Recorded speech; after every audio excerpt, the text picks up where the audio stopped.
Иннокентий Тарбахов угостил хабаровчан якутской кухней. В преддверии празднования национального праздника ИСЭХ прославленный мастер-повар России провел в Хабаровске презентацию блюд традиционной якутской кухни. Хабаровчане угостились национальными якутскими блюдами, такими как салат индигирка, традиционный саламат с говяжьим языком, суп из мяса утки на косточке, оленины в брусничном соусе, фаршированным карасем по-якутски.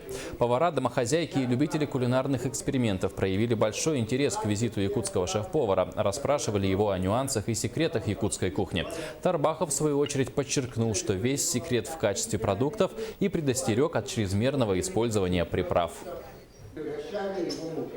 Конечно, мы должны во время приготовления сохранять его природную вкусовые качества. Вот в нем заложен весь смысл якутской национальной кухни. Не переборщать разными солями, разными приправами. Мясо, оно само вкусно.